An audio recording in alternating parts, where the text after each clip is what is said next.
Halo, selamat sore pemirsa. Demikian tadi berita pilihan Anyu Sore bersama saya Diandra Mukni. Kita awali Anyu Sore hari ini dengan informasi. 2 jenazah korban tertimpa pohon saat sholat Id di Kompleks Alun-Alun Pemalang, Jawa Tengah dimakamkan Senin sore. Suasana duka menyelimuti keluarga kedua korban. 2 jenazah korban tertimpa pohon saat sholat Id di Kompleks Alun-Alun Pemalang, Jawa Tengah dimakamkan Senin sore. Suasana duka menyelimuti kediaman keluarga kedua korban. Keduanya, yakni Rasmono 42 tahun dan Anita Rahmawati 39 tahun, dimakamkan di Pemakaman Umum Pagarah, Kelurahan Widuri, Pemalang. Kedua korban merupakan tetangga dan mereka sholat Idul Fitri di Masjid Agung Nurul Kalam, Kompleks Alun-Alun Pemalang. Nahas, kedua korban yang berada di saf tepat di Jalan Lingkar Pemalang yang berdekatan dengan pohon beringin tersebut tertimpa pohon yang diduga tumbang karena sudah tua dan lapuk. Istri salah satu korban mengaku tidak ada firasat apapun sebelum kejadian. Sang suami berangkat bersama temannya, namun setelah sholat usai ia mendapat kabar bahwa suaminya meninggal dunia akibat tertimpa pohon.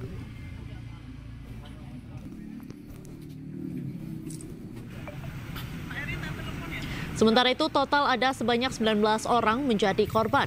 3 orang tewas dan 16 orang luka-luka. Sebanyak 16 orang korban luka berat dan sedang dirawat di 2 rumah sakit, yaitu Rumah Sakit Harapan Sehat dan Rumah Sakit Prima Medika. Bupati Pemalang Anom Widiantoro menyebutkan seluruh biaya pengobatan korban luka ditanggung oleh pemerintah daerah Pemalang. Korban meninggal akan mendapatkan santunan dari Dinas Sosial. Kondisi korban luka sebagian sudah membaik, namun perlu mendapatkan penanganan lanjutan.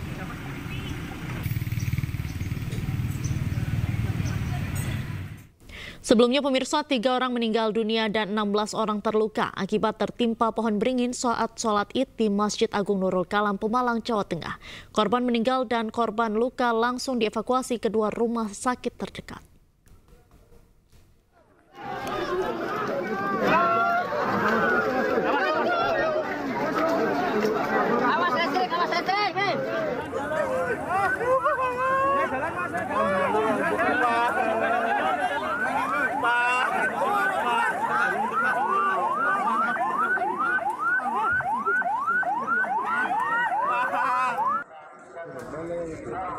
Dua jemaah sholat Idul Fitri di Masjid Agung Nurul Kalam, Pemalang, Jawa Tengah meninggal dunia akibat tertimpa pohon beringin tua yang tertanam di alun-alun. Sementara 17 orang lainnya menderita luka berat dan ringan. Kedua jenazah serta 17 orang yang terluka langsung dievakuasi ke 2 rumah sakit, yakni Rumah Sakit Harapan Sehat dan Rumah Sakit Prima Medika. Polres Pemalang sudah melakukan identifikasi, sudah melakukan penanganan, kemudian korban juga sudah melakukan evakuasi dan pemeriksaan di rumah sakit. Saat kejadian, para korban yang tertimpa pohon berada di area alun-alun yang berdampingan dengan masjid karena masjid telah dipenuhi jemaah lain. Penyebabnya apa, Pak? Pohon tumbang tapi tidak ada gejala alam ya. Memang ini musibah murni ya. Artinya sholat sebenarnya lantaran saja. Itu sebelum sholat? Sesaat sebelum. Hingga kini kasus tumbangnya pohon beringin tersebut masih diselidiki kepolisian dari Polres Pemalang. Sementara itu, pemerintah daerah setempat dan Dinas Sosial Kota Pemalang akan menanggung seluruh biaya rumah sakit korban luka serta memberi santunan kepada keluarga korban yang meninggal dunia.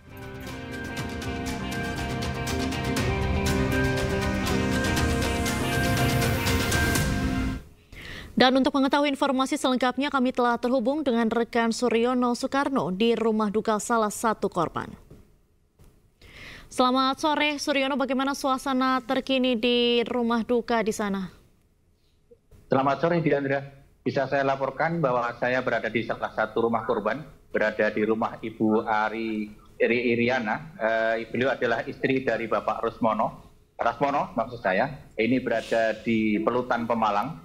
Suasana sejak tadi memang cukup berduka. Awalnya pagi mereka bergembira mau melaksanakan sholat Idul Fitri, namun ternyata berakhir dengan tragis karena Pak Rasmono tertimpa pohon beringin yang lapuk kemudian sampai menemui ajalnya.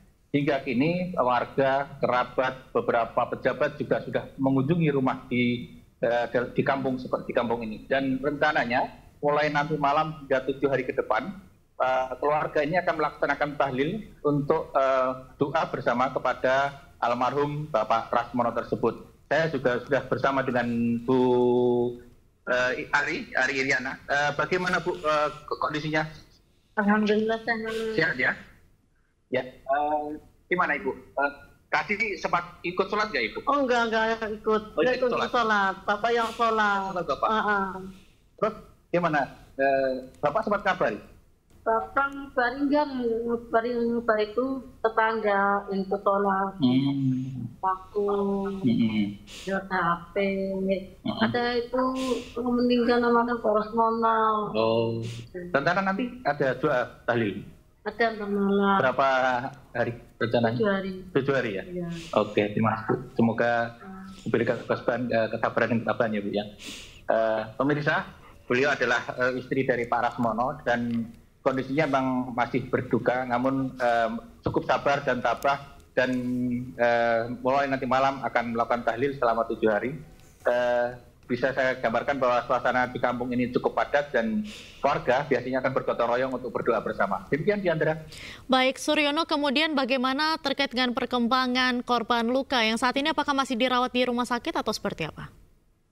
Ya, bisa saya sampaikan bahwa korban meninggal, saya baru saja mendapatkan informasi terbaru. Sebelumnya ada 2 korban meninggal, namun ternyata ada tambahan 1, sehingga saat ini ada 3 orang meninggal dunia. Satu ini namanya Rosmani, umur 71 tahun, dan kondisinya masih di rumah sakit, baru perjalanan ke rumah duka. Untuk korban luka-luka sebanyak 16 orang, ini dirawat di 3 rumah sakit. Tadinya ada 2 rumah sakit, sekarang ada 3 rumah sakit. Rumah sakit Harapan Sehat, Rumah sakit Prima Medika, kemudian yang ketiga Rumah sakit Dr. Azhari, Rumah sakit Umum Daerah Pemalang. Yang dirawat di Rumah sakit Umum Daerah Pemalang ini yang korban meninggal. Sehingga saat ini yang dirawat sebagian menurut para medis sudah mulai membaik, namun ada beberapa yang memerlukan penanganan medis lanjutan. Demikian Diandra. Baik, terima kasih atas laporan Anda, Suryono, langsung dari Pemalang, Jawa Tengah. Selamat kembali bertugas. Pemirsa, kita beralih ke informasi lainnya. Hari Raya Idul Fitri yang seharusnya diisi dengan kegiatan bermaaf-maafan justru ternodai dengan aksi tawuran antar 2 kelompok remaja di Jalan Keramat Raya, Senen, Jakarta Pusat, Senin pagi. Ironisnya, tawuran pecah usai jemaah selesai melaksanakan sholat Id di Masjid Universitas Indonesia, Salemba.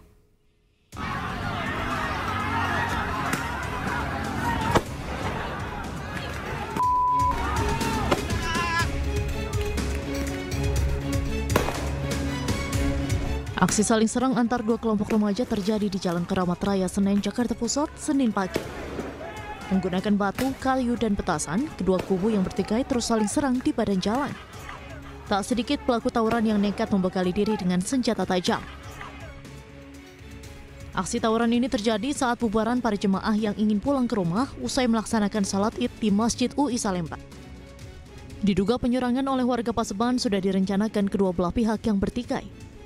Ada kemungkinan merencana, udah niat, karena dia bawa samurai juga, ada yang bawa samurai juga. Dia nyerang pakai petasan. Awalnya? Kayak kesini-sini. Awalnya tuh pakai petasan? Iya, pas bubar langsung diserang, pas sampai pas sini dikit nih. Tawuran baru usai saat petugas kepolisian yang tiba di lokasi langsung berupaya membubarkan kedua kelompok yang bertikai. Dari Jakarta, Rani Sanjaya, iNews melaporkan. Arus lalu lintas menuju kawasan wisata Puncak macet parah di hari pertama Lebaran. Selengkapnya kami hadirkan usai jeda. Tetaplah di iNews Sore.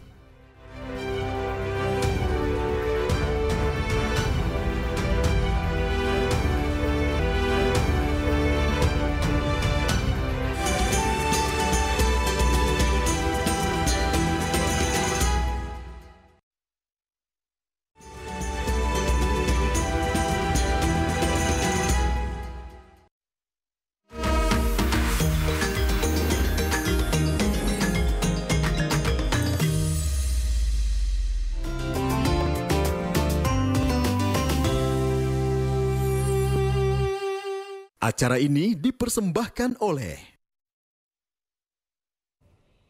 Terima kasih Anda masih menyaksikan iNews Sore bersama saya Diandra Mukni. Pemirsa, arus lalu lintas menuju kawasan wisata Puncak macet parah di hari pertama Lebaran.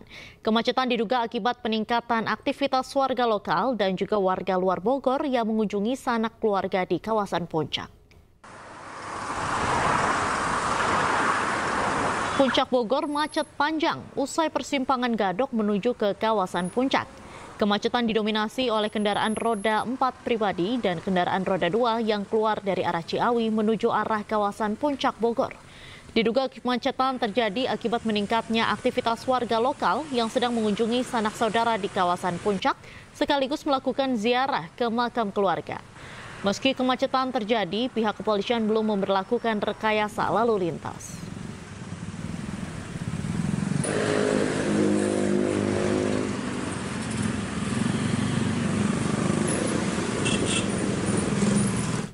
Dan untuk mengetahui situasi terkini pantauan arus mudik Lebaran 2025, kami telah terhubung dengan rekan Hamzah Hasibuan langsung dari Lingkar Gentong, Jawa Barat. Selamat sore Hamzah, bagaimana suasana terkini di Lingkar Gentong? Ya, selamat sore Diandra dan juga pemirsa. Seperti bisa dilihat di belakang saya, kali ini arus lalu lintas di momen Lebaran 2025, lebih tepatnya di Jalan Raya Lingkar Gentong, Tasikmalaya, Jawa Barat, ini terlihat ramai lancar. Sempat ada sedikit ketersendatan dari kendaraan-kendaraan seperti roda 4 dan roda 2 yang melintas ke arah Ciawi, Jawa Barat. Ini diduga akibat adanya peningkatan jumlah kendaraan ataupun pergerakan warga lokal yang ingin mengunjungi beberapa tempat wisata yang ada di daerah Jawa Barat. Selain itu, menurut pantauan kami, ini pihak kepolisian masih belum memberlakukan rekayasa lalu lintas seperti pengalihan arus ataupun one way, karena sebelumnya pada momen puncak arus mudik 2025 di tanggal 29 pada hari Rabu kemarin ini pihak kepolisian sempat memberlakukan rekayasa lalu lintas one way, di mana menutup jalur mulai dari letter U Gentong Tasikmalaya hingga daerah Jamanis, Jawa Barat. Selain itu, berdasarkan data yang kami dapatkan dari Dinas Perhubungan Kabupaten Tasikmalaya, ini terdapat sekitar 123.000 lebih kendaraan yang melintas di Jalan Raya Lingkar Gentong pada momen puncak arus mudik. Hari ini kami masih belum mendapatkan data terupdate dari Dinas Perhubungan Kabupaten Tasikmalaya, tapi nantinya kita akan selalu mengupdate terkait dengan lalu lintas yang ada di Jalan Raya Lingkar Gentong. Seperti terlihat di belakang saya, Diandra dan juga pemirsa, bahwa terdapat sedikit ketersendatan dari kendaraan yang melintas di Jalan Raya Lingkar Gentong. Ini diduga merupakan akibat dari adanya efek bottleneck ataupun kepadatan di daerah Simpang 3 Pamoyanan. Selain itu, terdapat 2 titik lainnya yang diantisipasi oleh pihak kepolisian sebagai titik rawan kemacetan, yaitu di Simpang 3 Sukamantri dan juga Simpang 3 Panyusuan. Hingga saat ini kami memantau bahwa belum ada rekayasa lalu lintas yang dilakukan oleh pihak kepolisian karena sejak siang tadi kami melihat bahwa kepadatan ini terjadi berangsur-angsur kembali membaik. Tidak lama seperti 1 menit atau 2 menit macet, kemudian akan lancar kembali. Kemudian nantinya kita juga akan kembali melihat, dan juga pemirsa, apakah ini merupakan momen mudik lokal yang dilakukan oleh warga Tasikmalaya ataupun ini warga Tasikmalaya sedang ingin menikmati momen Lebaran 2025 sehingga berkeliling ataupun berjalan-jalan menuju ke tempat-tempat wisata yang ada di daerah Jawa Barat. Sementara itu yang dapat kami informasikan, Diandra. Baik, terima kasih atas laporan Anda, Hamzah Hasibuan langsung dari Lingkar Gentong, Jawa Barat. Selamat sore dan selamat kembali bertugas. Pemirsa, ribuan pemudik lokal Bandung Raya terjebak kemacetan di jalur Cibiru, Kota Bandung hingga Cileunyi, Kabupaten Bandung. Volume kendaraan didominasi oleh pemudik bermotor dengan tujuan Ranca Ekek, Sumedang, dan Garut. Kemacetan parah terjadi di jalur Cibiru, Kota Bandung hingga Cileunyi, Kabupaten Bandung. Peningkatan volume kendaraan mulai terlihat dari Simpang Gede Bage Bandung dan semakin padat di Bundaran Cibiru, Kabupaten Bandung. Volume kendaraan yang didominasi oleh sepeda motor dan juga mobil pribadi ini tertahan oleh penyempitan ruas jalan tepat di perbatasan Kota Bandung dengan Kabupaten Bandung. Tak hanya itu, aktivitas warga yang tinggi di ruas jalan utama penghubung Bandung dengan Sumedang dan Garut memperparah kemacetan. Pemudik harus rela tertahan hingga 3 jam. Diprediksi kemacetan masih akan terjadi hingga sore hari ini.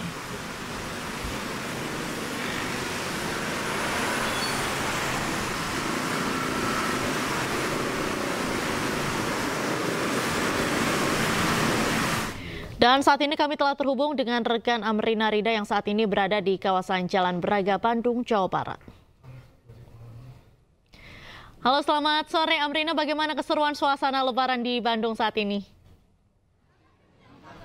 Iya, selamat sore Diandra dan juga pemirsa. Wah Diandra, sebelumnya saya ingin mengucapkan selamat merayakan Hari Raya Idul Fitri untuk semua umat muslim dan juga masyarakat. Akhirnya hari yang kita nanti-nantikan tiba. Nah sekarang betul sekali saya berada di area Jalan Braga Bandung, yang mana ternyata di hari pertama Hari Raya Idul Fitri ini nampaknya sudah ramai oleh para masyarakat, terutama juga wisatawan yang datang ke sini untuk jalan-jalan. Jadi sepertinya memang di Hari Raya Lebaran ini selain dari masyarakat yang mana mereka memutuskan untuk menghabiskan waktu bersama dengan keluarga, quality time di rumah, banyak juga dari mereka yang jalan-jalan ke sini. Bisa dilihat ya suasananya bagaimana, bahwa bahkan ada juga antrian dari para pengunjung begitu yang akan membeli sejumlah kuliner, makanan yang ada di Jalan Braga, karena di Jalan Braga ini sendiri pun memang terdiri dari berbagai macam makanan dan juga kedai-kedai kuliner.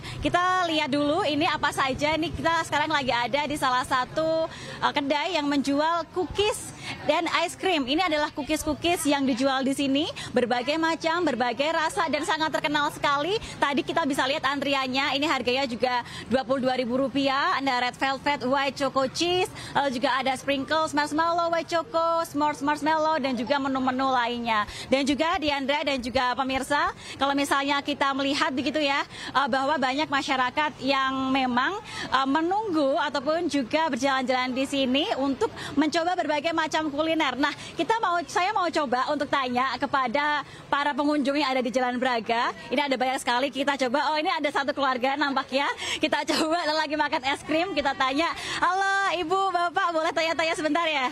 Oke, Ibu mungkin bisa perkenalkan dulu dengan Ibu siapa, dan ini kalau boleh tahu dari mana asalnya ini, Bu? Hai, selamat sore. Saya dengan Dia, kami dari Banda Aceh. Ya, dan hari ini adalah hari raya pertama kami. Kenapa kami ke sini? Karena kebetulan mertua saya tinggal di Jakarta. Nah, jadi karena kami bingung nih mau kemana liburannya. Oke lah, mikir, saya belum pernah ke Braga kan, maklum orang Aceh. Jadi saya penasaran kan, ini lagi viral nih, Braga apa sih gitu. Ternyata tempatnya seviral ini, seramai ini gitu. Dan ini lagi beli es krim dari Cantina. Ibu Dia, ini sebagai orang Banda Aceh, lumayan jauh, menempuh perjalanan lumayan lama. Gimana melihat suasana Braga di hari pertama Lebaran yang ternyata seramai ini? Gimana nih, Bu? Nah, saya kira Bandung itu sunyi gitu, sama kayak Jakarta. Ternyata seramai ini. Ternyata begitulah viralnya Braga ya. Iya, hari pertama juga sudah dipenuhi dengan orang-orang gitu. Ya, ini tadi beli es krim. Di sini masih ada banyak sekali makanan-makanan nih. Apa aja? Mau beli apa aja nih, Bu? Ada satu wishlist nggak yang mau dibeli nih? Karena kita dari Aceh, jadi kita kepengen banget nyobain makanan-makanan spesial dari Jawa Barat ya, dari Bandung. Ya banyak lah, batagor, cilok, apalah itu. Ya mungkin ini momen Lebaran kali ini, ada nggak harapan yang ingin Ibu sampaikan di momen Lebaran kepada keluarga kerabat yang di luar sana gitu, untuk tahun-tahun berikutnya? Harapannya apa sih, Bu? Mungkin bisa diungkapkan juga nih biar pemirsa tahu nih harapannya apa. Ya, semoga untuk kita semua umat Islam yang merayakan hari kemenangan ini, hari Idul Fitri, semoga kita semua bisa berusaha untuk berkumpul, bersilaturahmi dengan keluarga, dengan sahabat. Kita usahakan minimal setahun sekali bisa jumpa dengan keluarga. Itu saja. Terima kasih Bu Dia dan juga sekeluarga atas waktunya. Selamat melanjutkan aktivitas.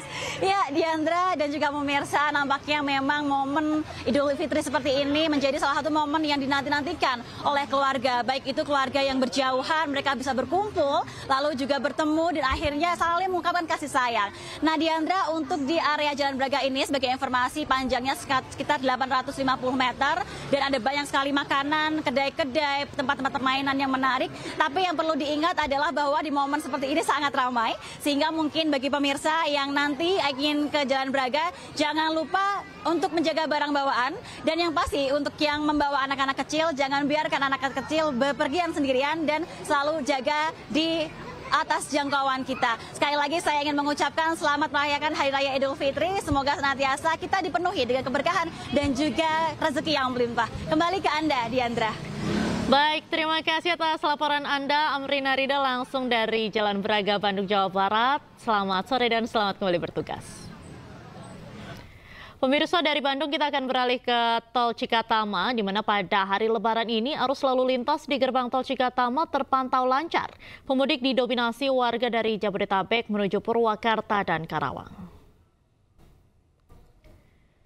Sebanyak 9.000 kendaraan melintasi gerbang Tol Cikatama. Arus lalu lintas pun terpantau ramai lancar. Pemudik didominasi warga Jabodetabek, di mana mereka menuju Karawang dan Simpang Jomin. Selama arus mudik total ada 1,6 juta kendaraan meninggalkan Jabodetabek, 550.000 diantaranya melalui gerbang Tol Cikatama. Rencananya rekayasa lalu lintas dilakukan 3-4 April sesuai diskresi yang dilakukan oleh Korlantas. Pemirsa, 15.000 warga Provinsi Jawa Tengah mengikuti program mudik gratis ke kampung halaman pada Lebaran 2025 ini. 300 armada bus serta air mineral gratis diberikan bagi pemudik untuk dapat berlebaran dengan nyaman dan aman ke kampung halaman. Menyambut momen Hari Raya Idul Fitri tahun 2025, pemerintah Provinsi Jawa Tengah kembali berbagi kebahagiaan kepada masyarakat Indonesia melalui program mudik gratis ke sejumlah kota di Jawa Tengah yang diikuti oleh 15.000 pemudik. Dalam program mudik gratis ini, pemerintah Provinsi Jawa Tengah kembali berkolaborasi dengan produk pelopor air minum dalam kemasan Indonesia, yakni Aqua, sebagai mitra hidrasi utama para pemudik. Aqua berkomitmen untuk menyediakan produk yang berkualitas tinggi, 100% murni, halal, toyib, dan juga berasal dari sumber mata air yang terpilih. Tentunya dalam perjalanan mudik akan memerlukan perjalanan yang panjang dan kemungkinan nanti di jalan juga macet dan ada kemungkinan untuk terdehidrasi. Oleh karena itu, Aqua menyediakan produk yang berkualitas sehingga bisa menemani para pemudik agar mereka tetap sehat dan bugar selama dalam perjalanan dan bisa bertemu dengan keluarga di rumah pada saat mereka tiba di kampung halaman. Itu bagus sekali, artinya ada Aqua, kemudian ada jasa raharja, semuanya mendukung untuk masyarakat kita.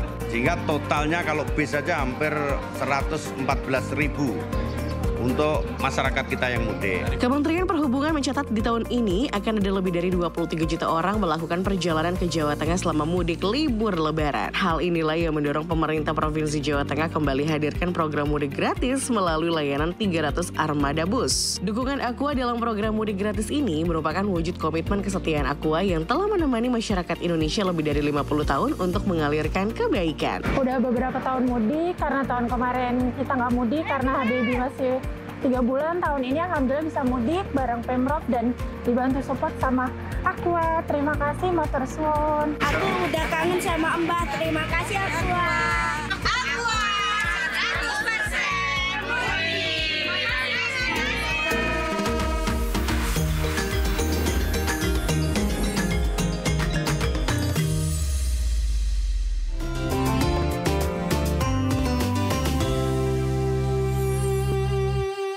Acara ini dipersembahkan oleh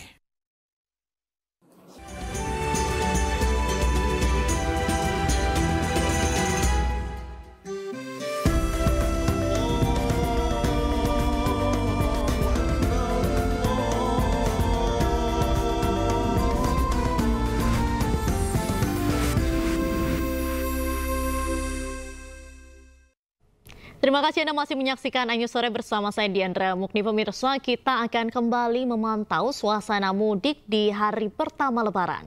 Stasiun Pasar Senen masih didatangi pemudik yang akan menuju kampung halaman. Dan saat ini kami telah terhubung dengan rekan Dilami Aulia di Stasiun Pasar Senen, Jakarta. Halo, selamat sore Dilami. Bagaimana suasana Lebaran di Stasiun Pasar Senen? Apakah masih ada kepadatan penumpang? Ya Diandra, di Stasiun Pasar Senen terutama di selasar keberangkatan terpantau masih ada kepadatan penumpang. Dan kalau melihat data dari PT KAI Daob 1 Jakarta, di mana hari ini masih ada lonjakan penumpang, kira-kira ada 47.000 penumpang yang akan berangkat dari 2 stasiun, yakni Stasiun Gambir dan juga Stasiun Pasar Senen dengan tingkat okupansi 100%. Namun Diandra, kalau dibandingkan dengan puncak arus mudiknya yang terjadi pada 28 Maret 2025 ini tentu jauh lebih rendah, karena di 28 Maret ini jumlah penumpang mencapai hampir 51.000 penumpang dengan tingkat okupansinya juga 105%. Namun begitu di hari ini pun memang masih diprediksi akan meningkat begitu ya, karena kalau tadi bertanya kepada para penumpang kenapa memilih mudik saat Lebaran, mereka ungkapkan bahwa mereka mendapatkan tiketnya saat ini begitu, karena kalau untuk tiket sendiri memang sudah dibuka pada H-45, namun memang cukup rebutan dan juga tiket okupansinya ini cepat sekali habis begitu Diandra. Jadi mereka hanya mendapatkan tiket pada hari ini. Namun begitu kalau kami melihat juga selama periode mudik tertanggal 21 Maret hingga 11 April 2025 sudah terjual kiranya 759.000 tiket dari 1 juta tiket yang disediakan. Artinya masih ada kisaran 200.000 tiket lagi yang dapat dibeli oleh masyarakat. Namun untuk 200.000 tiket ini memang hanya ada pada periode arus balik. Dan untuk periode arus balik 2025 di Stasiun Pasar Senen ini diprediksi akan terjadi pada 5 dan juga 6 April 2025 Diandra. Dan kalau kami melihat begitu ya Diandra, di sini tetap suasananya sangat syahdu juga ya, karena banyak sekali keluarga, terutama ini juga para lansia yang membawa banyak barang bawaan seperti koper, kardus, tas ransel untuk tetap merayakan Lebaran bersama dengan sanak keluarga di kampung halaman. Dan imbauan dari PT KAI Daup 1 Diandra, jika Anda menggunakan kereta api jarak jauh ini hendaknya untuk datang H-1 jam atau H-2 jam sehingga tidak akan ketertinggalan kereta begitu ya untuk merayakan Lebaran di kampung halaman. Kembali ke Anda Diandra. Baik, terima kasih atas laporan Anda di Lami Aulia langsung dari Stasiun Pasar Senen Jakarta. Selamat sore dan selamat kembali bertugas. Kita ke informasi lain pemirsa, hari ini Presiden Prabowo Subianto menyelenggarakan open house di Istana Merdeka Jakarta usai sholat Id. Acara ini terbuka untuk umum dan bisa didatangi tanpa perlu mendaftar. Presiden Indonesia Prabowo Subianto setelah melaksanakan sholat Id di Masjid Istiqlal pada Senin pagi melaksanakan open house di Istana Merdeka Jakarta. Turut hadir pada pagi hari tadi Wakil Presiden Gibran Rakabuming Raka beserta keluarga. Prabowo Subianto juga mengundang para mantan presiden, mantan wakil presiden, pejabat negara, duta besar, lembaga internasional, tokoh agama, tokoh masyarakat, dan juga masyarakat umum. Presiden juga mengundang para tokoh nasional, termasuk para ketua umum partai politik untuk datang halal bihalal ke Istana Merdeka.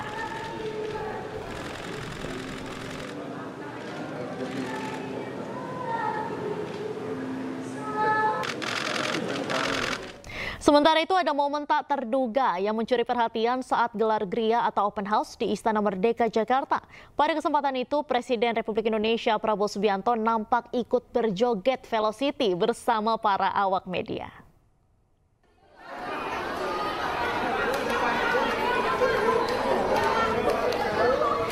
Inilah momen saat Presiden Prabowo Subianto berkumpul bersama wartawan dalam open house di Istana Senin siang tadi. Usai menyalami ribuan orang di halaman tengah Istana Kepresidenan Jakarta, Presiden Prabowo menyempatkan diri untuk menghampiri puluhan awak media yang sudah menunggu untuk foto bersama di ruang kredensial Istana Merdeka. Usai berfoto bersama, salah satu wartawan mengajak Presiden Prabowo untuk mengikuti tren Velocity yang ramai dipraktikkan warganet saat berkumpul. Prabowo pun mengiyakan dan meminta untuk diajarkan gerakannya. Dan sebelum meninggalkan para awak media, Presiden Prabowo ini juga tampak bergaya silat yang menjadi gaya andalannya terutama sejak masa kampanye.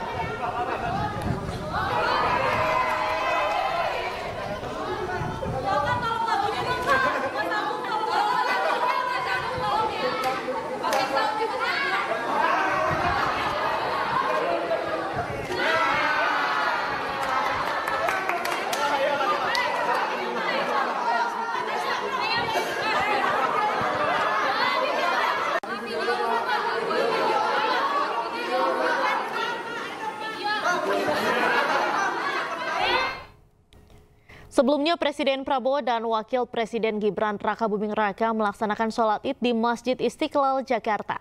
Presiden Prabowo didampingi oleh Wapres Gibran tiba di Masjid Istiqlal pada pukul 6:40 waktu Indonesia bagian Barat.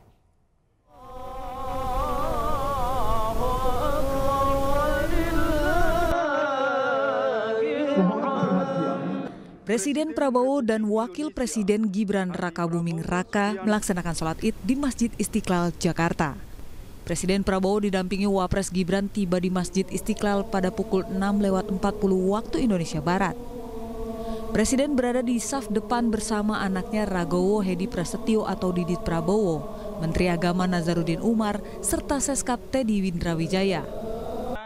Selain itu, sejumlah menteri dan pejabat juga menunaikan sholat Id di Masjid Istiqlal.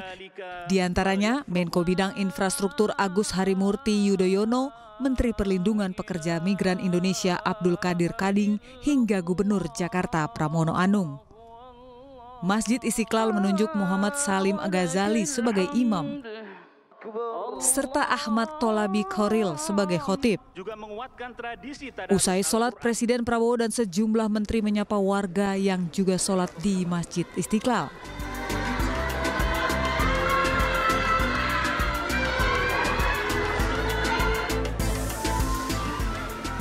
Selanjutnya Presiden masuk ke dalam mobil maung Garuda menuju ke Istana Kepresidenan Jakarta. Prabowo pun membuka penutup atap mobil untuk menyapa warga di jalan sekitar masjid. Tim Liputan iNews melaporkan. Pemirsa, Presiden Republik Indonesia ke-7 Joko Widodo mengikuti sholat Idul Fitri di Gedung Geraha Sababwana, Solo, Jawa Tengah. Tahun ini merupakan pertama kalinya Jokowi mengikuti sholat Id sejak purna jabatan sebagai Presiden. Sekitar pukul 6.00 waktu Indonesia bagian Barat, Jokowi bersama istri Iriana Jokowi di Gedung Geraha Sababwana, Solo, Jawa Tengah. Jokowi membaur bersama masyarakat sekitar dan menempati saf paling depan. Usai melaksanakan sholat Id, Jokowi juga akan bersilaturahmi bersama keluarga dan keluarga sekitar. Jokowi mengatakan akan menghabiskan Lebaran di kota Solo.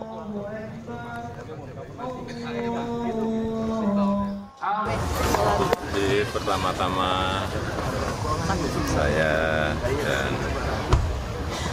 Jokowi mengucapkan selamat Hari Raya Idul Fitri 1446 Hijriah. Mohon maaf lahir dan batin pada semuanya. Nanti mau ada open house? Tidak ada. Anak-anak mungkin? Iya, paling anak.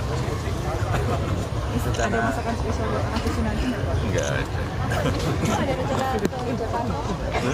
Uang ke Pak Prabowo. Kemarin di Oh, ya, karena di sini.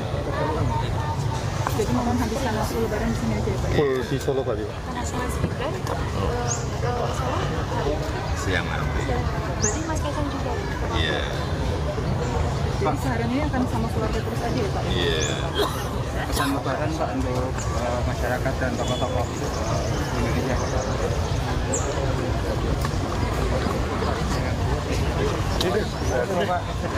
Matur nuwun Bapak. Selamat Hari Raya Pak. Wilujeng Riyadi Pak. Pemirsa, sholat Id dengan view terbaik ada di Wonosobo, Jawa Tengah. Lokasi sholat berada di sebuah lapangan yang diapit dua gunung, yakni Gunung Sindoro dan Sumbing yang indah dan megah.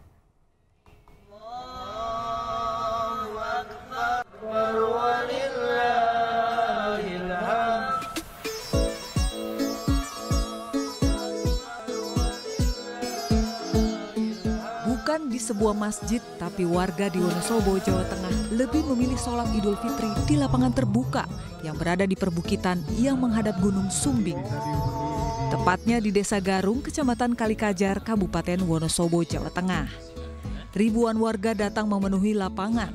Tidak hanya warga setempat, warga dari luar pulau juga datang untuk melakukan sholat Id. Bahkan karena keindahan alamnya, warga negara asing juga ikut sholat Id di sini.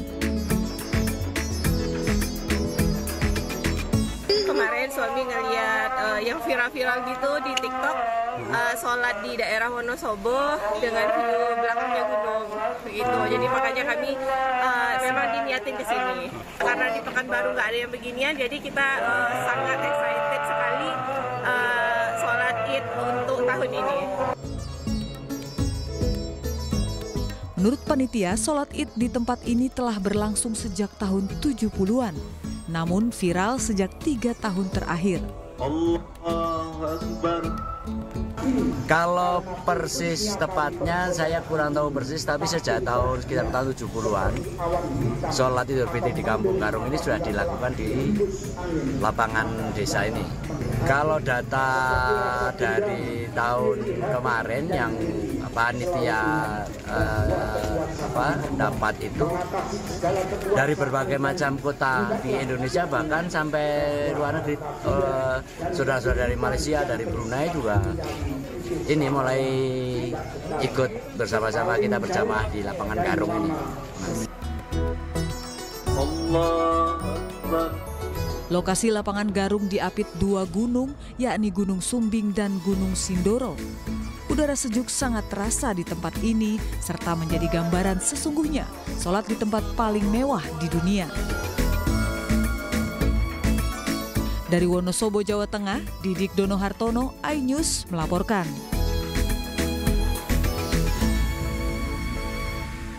Pemirsa, pada hari pertama Lebaran, ribuan jamaah Muhammadiyah di Kota Jogja melaksanakan sholat Idul Fitri 1446 Hijriah di pelataran Masjid Gede Kauman.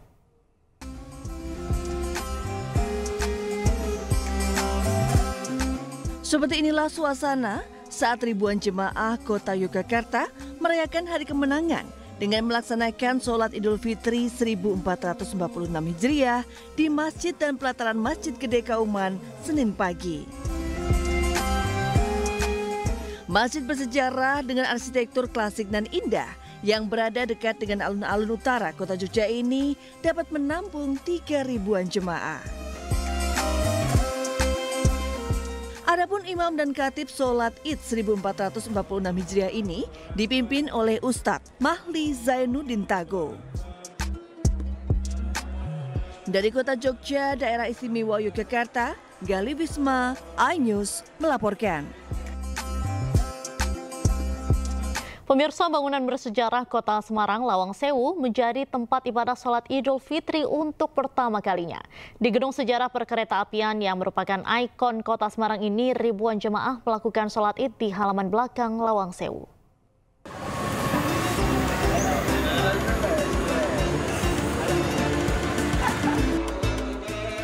Ribuan jemaah dari warga Kota Semarang dan luar kota melakukan sholat Idul Fitri di Gedung Lawang Sewu Senin pagi. Bangunan sejarah peninggalan Belanda yang dijadikan tempat wisata sekaligus ikon Kota Semarang ini pertama kalinya menjadi tempat untuk ibadah sholat Idul Fitri. Pihak PT KAI membuka Lawang Sewu untuk sholat Id. Tak disangka jemaah yang datang antusias mengikuti sholat Id, dipimpin oleh Khotib Ustadz Makasim. Sekitar 2.000 jemaah baik dalam kota maupun luar kota memadati halaman. Salah satu jemaah asal Jakarta mengaku senang dapat melakukan sholat Id di Lawang Sewu. Selain pertama kali berkunjung ke Lawang Sewu, usai sholat Id, ia bersama keluarga dapat sekaligus berwisata gratis mengelilingi bangunan sejarah. Di dalam Lawang Sewu kan, jadi benar-benar pengalaman pertama. Jadi setiap kali pulang baru pertama di sini ya? Di sini, iya. Jadi bisa sambil wisata ya? Kenapa? Bisa sambil wisata? Benar sekali. Pertama kali di sini memang kita buat supaya masyarakat Kota Semarang merasa memiliki Lawang Sewu, karena Lawang Sewu ini memang highlight dari tempat wisata tujuan ke Semarang. Jadi biar merasa memiliki dan melihat, oh Lawang Sewu sekarang sudah banyak fasilitas, sudah banyak dan sudah family friendly gitu. Diketahui Gedung Lawang Sewu merupakan bangunan peninggalan Belanda yang digunakan sebagai kantor perkeretaapian pertama kali di Pulau Jawa. Dengan sejarah yang kelam, pernah menjadi saksi perang dengan penjajah. Kini Lawang Sewu tidak lagi terkesan menyeramkan. Dari Semarang, Jawa Tengah, Wisnu Wardana, iNews melaporkan. Pemirsa, Masjid Al-Markaz menyambut puluhan ribu jamaah sholat Idul Fitri. Jumlah jamaah yang membludak setiap tahunnya tidak dapat tertampung di dalam masjid sehingga pengurus Al-Markas menyiapkan selasar hingga lapangan. Jamaah berdatangan menuju Masjid Al-Markas Al-Islami, Kota Makassar untuk mengikuti sholat Id berjamaah. Setiap tahunnya masjid ini selalu dipenuhi oleh jemaah yang membanjiri hingga ke selasar dan lapangan.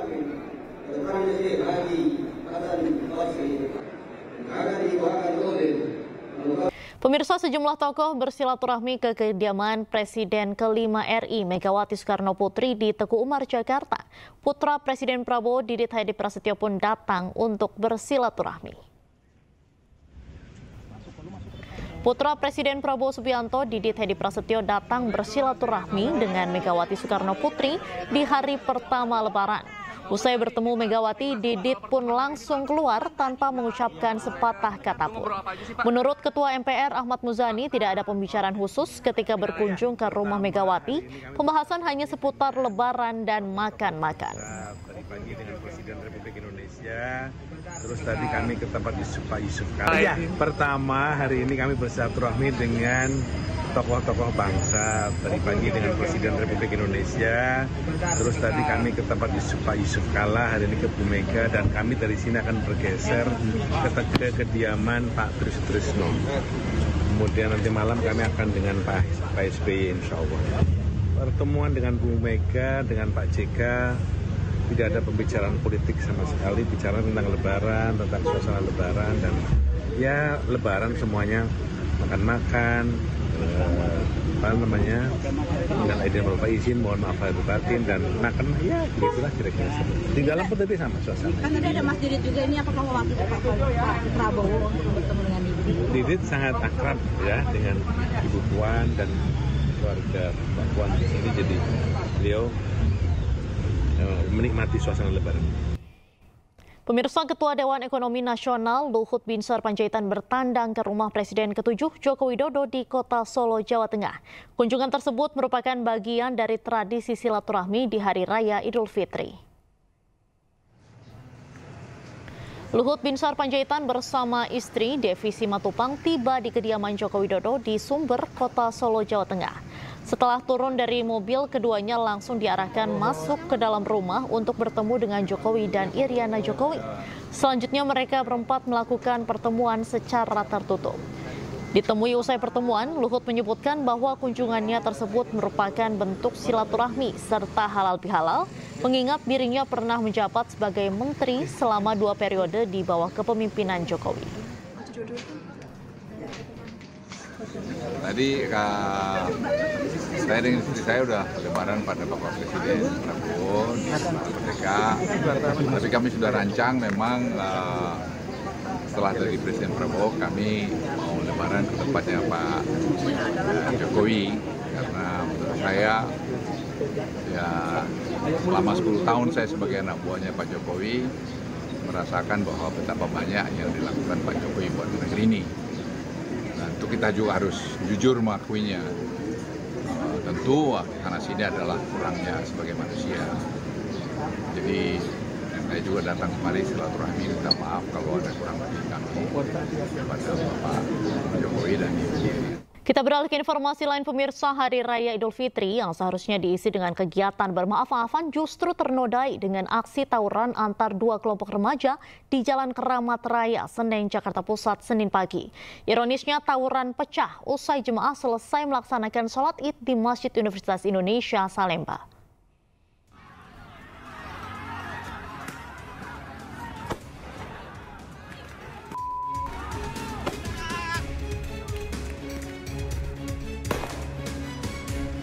Aksi saling serang antar 2 kelompok remaja terjadi di Jalan Keramat Raya, Senen, Jakarta Pusat, Senin pagi. Menggunakan batu, kayu, dan petasan, kedua kubu yang bertikai terus saling serang di badan jalan. Tak sedikit pelaku tawuran yang nekat membekali diri dengan senjata tajam.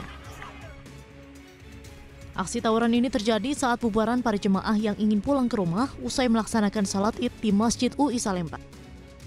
Diduga penyerangan oleh warga Paseban sudah direncanakan kedua belah pihak yang bertikai.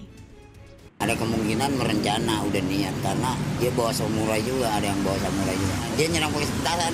Awalnya? Kayak kesini-sini. Awalnya tuh pakai petasan? Iya, pas bubar langsung diserang, pas sampai pas ini dikit nih. Tawuran baru usai saat petugas kepolisian yang tiba di lokasi langsung berupaya membubarkan kedua kelompok yang bertikai. Dari Jakarta, Rani Sanjaya, iNews melaporkan. Pemirsa, Ketua Dewan Ekonomi Nasional Luhut Binsar Panjaitan bertandang ke rumah Presiden ke-7 RI Joko Widodo di Kota Solo, Jawa Tengah. Kunjungan tersebut merupakan bagian dari tradisi silaturahmi di Hari Raya Idul Fitri. Luhut Binsar Panjaitan bersama istri Devi Simatupang tiba di kediaman Joko Widodo di kawasan Sumber, Kota Solo, Jawa Tengah. Setelah turun dari mobil, keduanya langsung diarahkan masuk ke dalam rumah untuk bertemu dengan Jokowi dan Iriana Jokowi.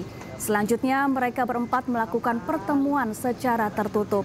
Ditemui usai pertemuan, Luhut menyebut bahwa kunjungannya merupakan bentuk silaturahmi serta halal bihalal, mengingat ia pernah menjabat sebagai menteri selama 2 periode di bawah kepemimpinan Jokowi.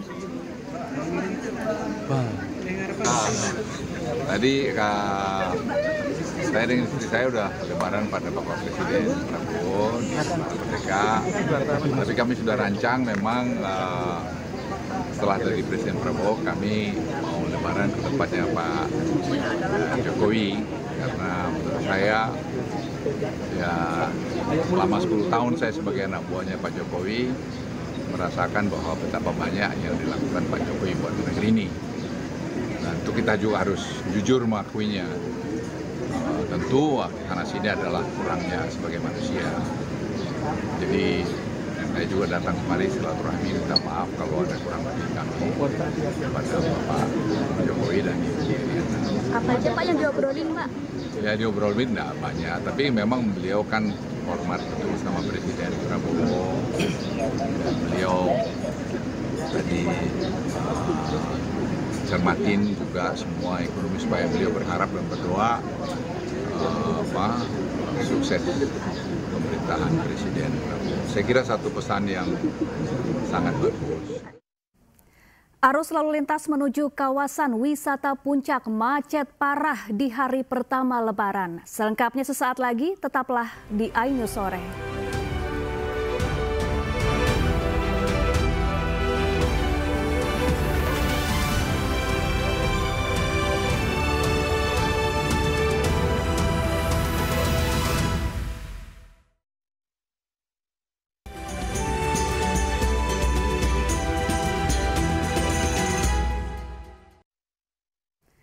Pemirsa, Indonesia mengirimkan bantuan kemanusiaan ke Myanmar pasca gempa dahsyat. Bantuan yang dikirimkan berupa makanan, tenda, selimut, serta kebutuhan dasar lainnya.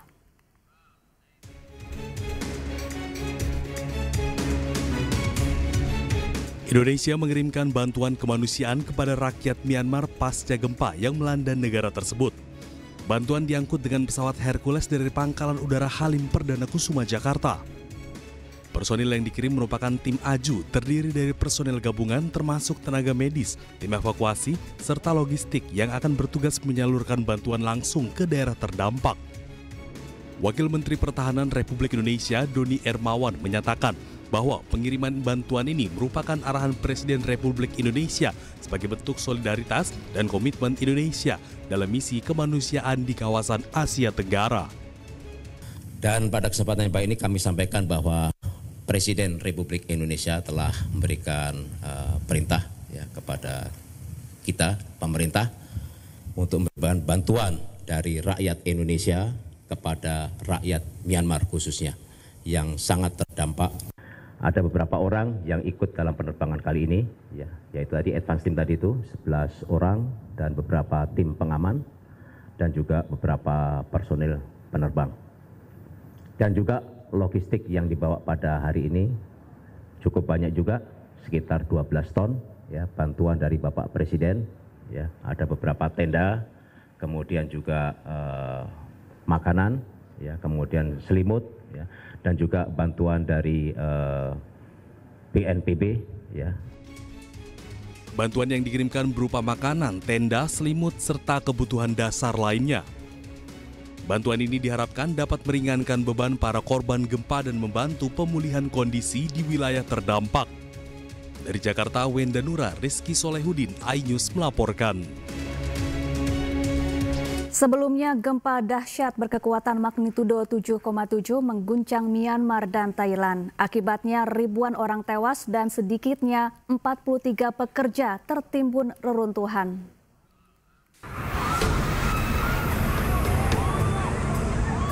Gempa dahsyat berkekuatan 7,7 skala Richter mengguncang Myanmar.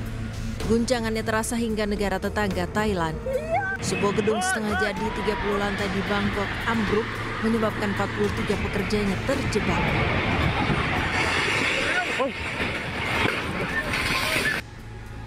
Air dari kolam renang atap sebuah bangunan tumpah karena guncangan gempa. Sementara penghuni bangunan tinggi di Bangkok dievakuasi lewat tangga darurat. Pengguna MRT di Thailand panik saat gerbong yang akan mereka tumpangi bergoyang tak terkendali diguncang gempa. Belum banyak informasi yang bisa didapat terkait jumlah korban dan parahnya dampak gempa, namun baik di Yangon, Myanmar maupun Bangkok, Thailand, kerusakan bangunan terjadi di mana-mana. Pemirsa, warga negara Indonesia yang berada di Riyadh, Arab Saudi merayakan Lebaran di Kedutaan Besar Republik Indonesia. Selain sholat Id bersama, para WNI juga menikmati makanan khas Indonesia sambil bersilaturahmi. Dan pemirsa, usai sudah kebersamaan kita dalam iNews sore hari ini. Temukan informasi-informasi terbaru lainnya di www.inews.id. Cuplikan tayangan berita iNews juga dapat Anda saksikan di kanal YouTube @official iNews. Dan jangan lupa saksikan iNewsroom sesaat lagi bersama rekan saya Diandra Mukni. Saya Syafaati Suryo mewakili kerabat kerja iNews sore yang bertugas mengucapkan minal aidin wal faizin, mohon maaf lahir dan batin. Terima kasih dan sampai jumpa.